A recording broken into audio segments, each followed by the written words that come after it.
राज्यसभा की 16 सीटों के लिए आज वोट पड़े हैं। 41 सीटों के नतीजे पहले ही आ चुके हैं, जिन पर निर्विरोध निर्वाचन हो चुका है। कुल 57 में से आज जिन 16 सीटों के चुनाव हो रहे हैं, उनमें राजस्थान, हरियाणा, महाराष्ट्र, कर्नाटक में एक एक सीट पर लड़ाई कांटे की है। 4 राज्यों की 16 सीटों पर 21 उम्मीदवारों की दावेदारी ने राज्यसभा चुनाव को खासा दिलचस्प बना दिया है। राज्यों के हिसाब से देखें तो महाराष्ट्र में कुल 6 सीटें हैं, जिसके लिए 7 उम्मीदवार मैदान में हैं। वहां एक सीट पर पेंच फंसा हुआ है। वहीं राजस्थान में 4 सीटें रिक्त होनी हैं, जिन पर 5 उम्मीदवारों ने दावा ठोका है। यहां भी एक सीट पर मामला फंसा हुआ है। हरियाणा में राज्यसभा की 2 सीटों के लिए 3 उम्मीदवार ताल ठोक रहे हैं, जिससे यहाँ की सूरत भी लगभग ऐसी ही है। कर्नाटक में 4 सीटों के लिए 6 उम्मीदवार मैदान में हैं।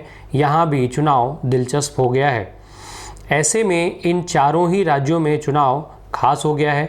उससे भी खास हो गए हैं यहाँ के वो माननीय जिन्हें वोट देना है। यदि किसी भी माननीय का वोट इधर उधर हुआ तो पार्टियों की पूरी गणित बिगड़ जाएगी। इसके लिए पार्टियां पहले से ही तैयारी में लगी थीं। सभी चुनावी राज्यों में पार्टियां कोई रिस्क लेना नहीं चाहती हैं, इसीलिए वोटिंग से पहले इन विधायकों को महंगे महंगे आलीशान रिसॉर्ट में रखा गया। यहाँ तक कि कांग्रेस पार्टी ने हरियाणा के अपने विधायकों को छत्तीसगढ़ के रिसॉर्ट में भेज दिया, क्योंकि छत्तीसगढ़ में कांग्रेस की सरकार है। आज चुनाव शुरू होने के बाद इन्हें वोट डालने के लिए सीधे मतदान स्थल पर लाया गया। चारों राज्यों में मतदान के दौरान खूब उठापटक देखने को मिली। राजस्थान में भाजपा की शोभा रानी ने कांग्रेस उम्मीदवार प्रमोद तिवारी को वोट दिया। उधर कर्नाटक में भी के श्रीनिवास गौड़ा ने कहा कि मैंने कांग्रेस को वोट दिया है, क्योंकि मुझे वह पार्टी पसंद है। हरियाणा में कांग्रेस के 2 वोट रद्द हो गए हैं। वहां किरण चौधरी और बीवी बत्रा ने एजेंट के अलावा दूसरे व्यक्ति को वोट दिखा दिया था। राज्यसभा चुनाव की वोटिंग के दौरान भाजपा खेमे से बुरी खबरें आ रही हैं। बीजेपी का एक वोट खारिज होने के जहां आसार बने हुए हैं, वहीं धौलपुर से बीजेपी विधायक शोभा रानी कुशवाहा के वोट डालने में भी गलती की है। चर्चा है कि शोभा रानी ने बीजेपी के घनश्याम तिवारी की जगह कांग्रेस के प्रमोद तिवारी को वोट दे दिया। बीजेपी भी मान रही है कि शोभा रानी के वोट में गड़बड़ी हुई है। शोभा रानी के पति BL कुशवाहा इस वक्त जेल में बंद हैं। माना जा रहा है कि इसी दबाव के चलते उन्होंने जानबूझकर के गड़बड़ी की है। बीजेपी विधायक सिद्धि कुमारी को भी निर्दलीय सुभाष चंद्रा को वोट डालना था, लेकिन मिल रही जानकारी के अनुसार उन्होंने घनश्याम तिवारी को अपना वोट दे दिया। इससे भी भाजपा को नुकसान होने के आसार हैं।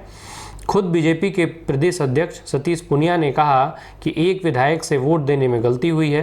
बीजेपी खेमे को जिस बात का डर था वही हुआ। दरअसल मॉक पोलिंग में बीजेपी के 5 विधायकों के वोट खारिज हो गए थे।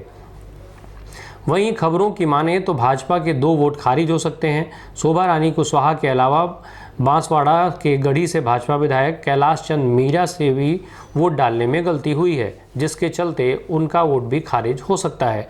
CCTV फुटेज देख करके फिलहाल इसका फैसला होगा।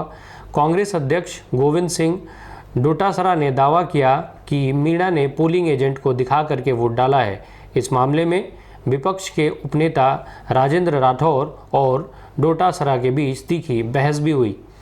राजस्थान में वोटिंग शुरू होते ही पहला वोट मुख्यमंत्री अशोक गहलोत ने डाला। सीएम के बाद बसपा से कांग्रेस में आए विधायक व मंत्री राजेंद्र गुड़ा ने अपना वोट किया। बगावत और हॉर्स ट्रेडिंग के डर से पहली बार राज्यसभा चुनाव में नेटबंदी की गई है। इस नेटबंदी का भाजपा नेताओं ने विरोध भी किया। राज्यसभा की पूरी वोटिंग और काउंटिंग के वक्त मुख्यमंत्री अशोक गहलोत वहां मौजूद रहेंगे। क्रॉस वोटिंग के डर से सीएम अशोक गहलोत खुद पोलिंग एजेंट बन गए हैं, जिससे वो कांग्रेस पार्टी के हर विधायक का बैलेट देख सकें। खबर लिखे जाने तक हरियाणा विधानसभा में वोटिंग पूरी हो चुकी थी। यहाँ 90 में से 89 विधायकों ने अपना वोट डाला है। वहीं एक निर्दलीय विधायक अनुपस्थित रहे। कांग्रेस के पर्यवेक्षक राजीव शुक्ला ने पार्टी के उम्मीदवार अजय माकन की जीत का दावा किया है।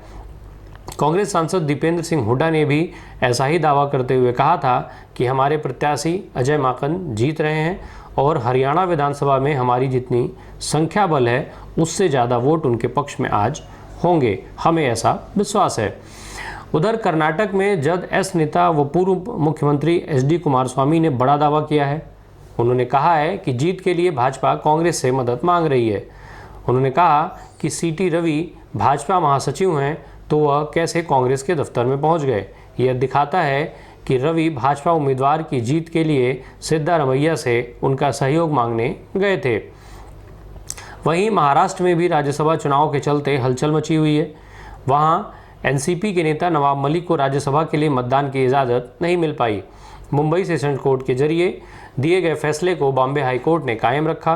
कोर्ट ने याचिका को नकार दिया। वहीं कोर्ट ने अपनी याचिका को सुधार कर फिर से उचित बेंच के सामने उसे रखने की इजाज़त भी दी है। साथ ही याचिका में जमानत का मुद्दा हटाने को भी कहा है। वहीं बीजेपी को हराने के लिए असदुद्दीन ओवैसी की पार्टी AIMIM ने कांग्रेस के उम्मीदवार इमरान प्रतापगढ़ी को समर्थन देने का फैसला किया। हालांकि जानकारों का मानना है कि इसका फ़ायदा शिवसेना को ज़्यादा मिलेगा। फिलहाल राज्यसभा के चुनाव के लिए विधायकों की वोटिंग खत्म हो गई है।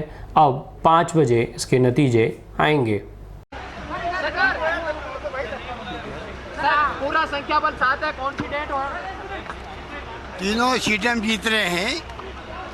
हम चाहते हैं कि इस बार ऐसे परिणाम आने चाहिए जिससे कि भविष्य में कोई हॉर्स ट्रेडिंग करने के प्रयास नहीं करे।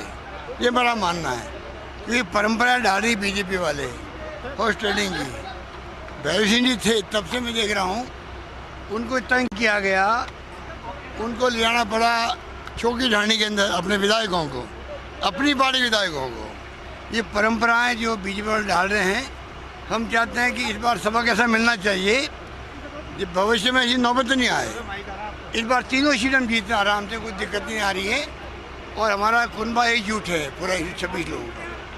ठीक है। बीजेपी के आप पर आरोप लगा रही है हॉर्स ट्रेडिंग के कि अपने ही विधायकों को अपने साथ रखने के लिए आपने लालच दिया है, उनकी मांगे कहीं ना कहीं समझौता। वो तो इतने घबरा गए हैं, इतने घबरा गए हैं कि आप खुद देख लो कि कभी इलेक्शन कमीशन में जा रहे हैं, कभी ईडी में जा रहे हैं। ईडी का क्या तुक है जाने का, जुडिशरी में प्रयास कर रहे हैं, हाई कोर्ट सुप्रीम कोर्ट तक जा रहे हैं। कल तो चुनाव है, आज हाई कोर्ट और सुप्रीम कोर्ट तक जा रहे हैं। आप समझ सकते हैं कि इनकी स्थिति क्या बन गई है। आराम से तीनों सीटें कांग्रेस जीतने जा रही है। नमस्कार, जय हिंद।